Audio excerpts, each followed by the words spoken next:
America is the land of the free, the home of the brave, and the place where apparently anything goes, including gender reassignment surgery for people as low as 13 years old, including apparently defunding the police, and also having a completely open southern border, which we are seeing the catastrophic effects of now. 7 million people have crossed into our country via the southern border since President Biden took office on January 20th, 2021, and the influx is ever growing.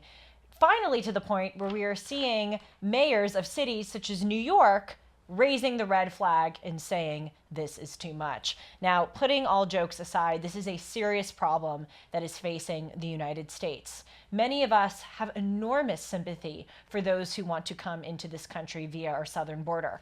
I'm a conservative. I think that America is the best country on earth. I know that many other people in many other places have very bleak situations, and who wouldn't walk thousands of miles, wade through rivers, and cross illegal borders in order to give themselves and their children a better life? Empathy here is totally understood and indeed necessary. But that doesn't mean that we can just allow lawlessness to take place. That doesn't mean that we can just throw open our borders and cease to be a country. Because what a country is having borders. Just like the essence of a painting, as G.K. Chesterton would say, is its frame. The essence of a country is its borders. Otherwise, why would you even designate certain lands as countries if there aren't boundaries for which to define those countries? Increasingly less, we are seeing these boundaries are defining our country. As mentioned, so many people have come in, and it is only growing. And in a particularly, uniquely, surprisingly candid statement this week, Mayor Eric Adams of New York City has said that this is destroying the city. Quote, "Let me tell you something, New Yorkers. Never in my life have I had a problem that I did not see an ending to," he said the other day. "But I don't see an ending to this. This issue will destroy New York City." Over the past year, over 110,000 undocumented migrants, illegal aliens, whatever you want to call them, have come into New York City. In fact, just in the past week, there have been nearly 2,000 migrants coming into New York City in just 1 week. That is an unsustainable pace. It is not only the fact that so many people are coming into the city, but that there needs to be certain financial, residential, educational, healthcare resources that are being allocated to these individuals. I reported here on Julie Noted that just about a month or two ago, Eric Adams called on religious communities in New York City, mosques, churches, synagogues, to open their doors and actually convert their facilities of worship into temporary housing for those undocumented migrants who are coming into the country.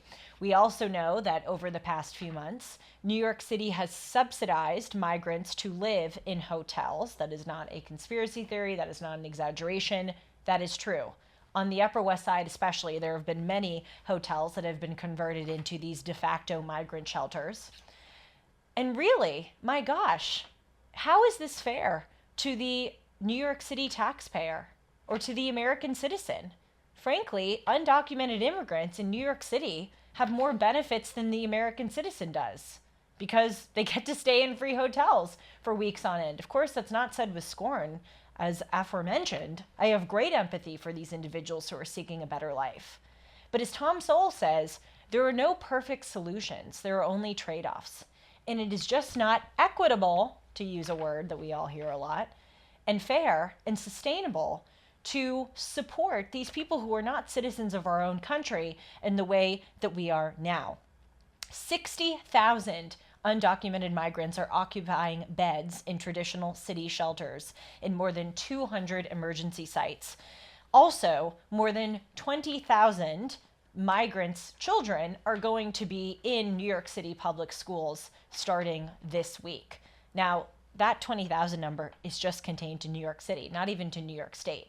Just one city in the United States has that many. So you can only imagine if New York City is facing such an onslaught, how other cities, especially ones that are closer to the border, because New York is way the heck up there if you look at a map.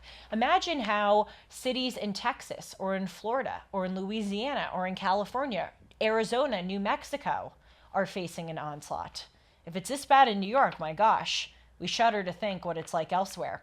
New York City has a $12 billion deficit as a result of this crisis. This is according to Democrat Mayor Eric Adams, who about a year or a year and a half ago said that he would want New York City to be an open sanctuary city to migrants, a place where everyone is welcome. Well, he's very quickly retracting that statement. He has said that there's a $12 billion deficit, and that number, 12 billion, is the same amount of money that it will cost to keep up this maintenance, to support these migrants over the next 3 years. So if, assuming that $12 billion deficit does not get rectified, and if New York City continues at the pace at which it is going, in the next 3 years, New York City will have a quarter of a $100 billion deficit solely as a result of the southern border migrant crisis.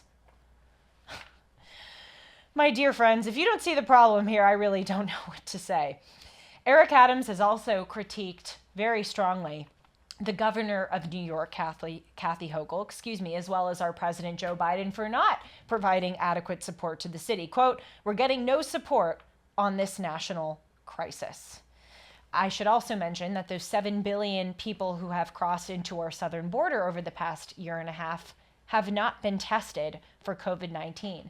This is according to the Department of Homeland Security, who has said as much. Also substantiates the point that I made a few moments ago, that undocumented immigrants, citizens not of this country, have more rights than citizens of this country because, as we know, over the same time period, it has been very customary for people at schools, in their businesses, to be subjected to COVID tests in order to continue working or being at those places. I remember being in college, and for my final year, my senior year, for most of that time, the last 2 months, I think we didn't have to test for COVID. But up until the final 2 months of school, we had to do 3 times weekly COVID tests in order to be at the school. You would have disciplinary action if you did not take those COVID tests. And if you tested positive, my gosh, as I did, you would have to be in your room for several days, and there would literally be people who would be watching to make sure that you were in your dorm room. That is not the case for the 7 million people who have come across our border. So there are 2 global comments here to make, which should be colossally obvious, but apparently to some leaders, such as Eric Adams, they are not.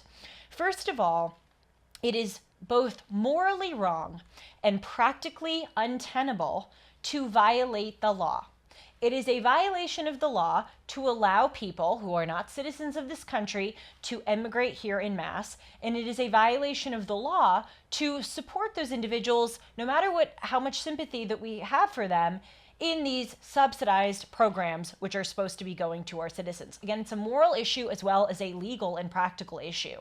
It is a violation of our Constitution as well as state and federal statutes to lend such a hand.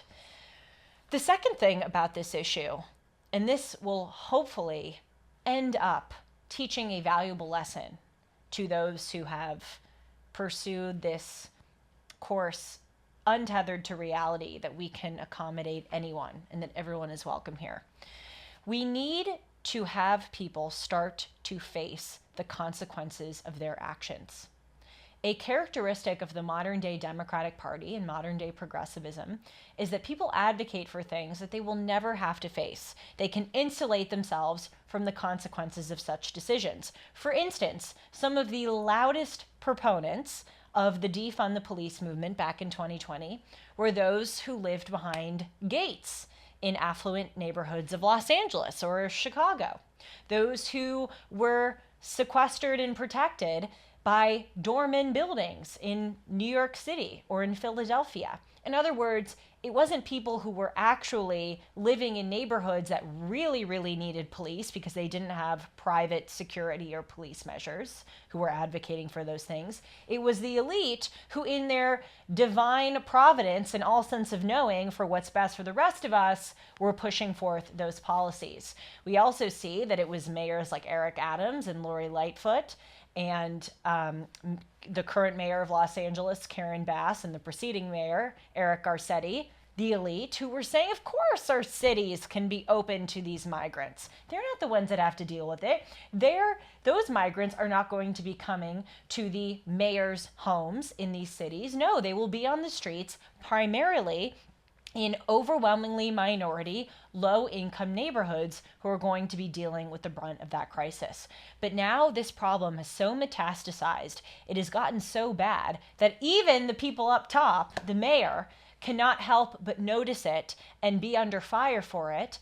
And as awful as this is, financially, practically, in every way possible, hopefully, dear God, it will wake people up to the fact that if you're going to advocate for certain things, you have to be prepared to deal with those consequences. Not in an imaginary world, but in the real world. Thanks for joining me. I hope to see you soon on Julie Noted. Take care.